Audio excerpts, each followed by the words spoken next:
मित्रांनो, चोर पोलीस एक इंटरेस्टिंग उदाहरण आहे बघा. आता काय म्हणते बघा, एका चोराला पोलिसांनी 420 मीटर अंतरावर बघितले. म्हणजे काय असेल बघा, हे समजा पोलीस आहे आणि त्याने इथं चोराला बघितले. पोलीस आणि हे चोर थीफ, बरोबर, यांच्यामध्ये अंतर किती म्हणते, 420 मीटर अंतर म्हणते. त्यानंतर काय म्हणते, पोलीस चोराचा पाठलाग करू लागला. तर पोलीस 25 किलोमीटरची स्पीड आहे. किती पोलिसाची, 25 किलोमीटर पर आर. त्यानंतर चोराची किती आहे, 20 किलोमीटर पर आर, बरोबर आहे.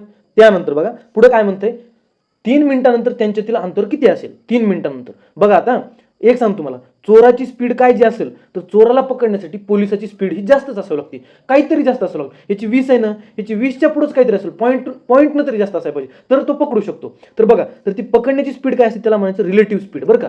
त्यानं तो पकडत असतो. रिलेटिव्ह स्पीड काय असते, 25 वजा 20 किती आली, 5 किलोमीटर पर आवर, बरोबर. यानंतर पुढे काय म्हणते, 3 मिनिटानंतर त्यांच्यातील अंतर किती असेल, तर अंतर बरोबर काय असतं बघा, distance is equal to speed into time हे असतं, बरं का.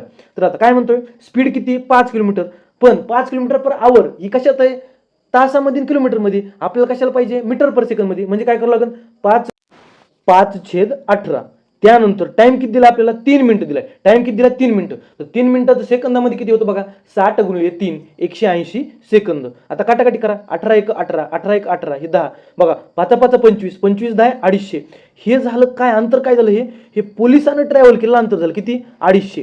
किती, हे पोलिसांनी ट्रॅव्हल केलेलं 250 झालं. तर उरलेलं म्हणजे त्यांच्यात आता अंतर फरक किती असेल हे विचारले बघा. 420 मधून 250 गेले, तर उरले किती बघा, 420 वजा 250 हे येतं 170 मीटर. काय आलं उत्तर आपलं, 170 मीटर. धन्यवाद.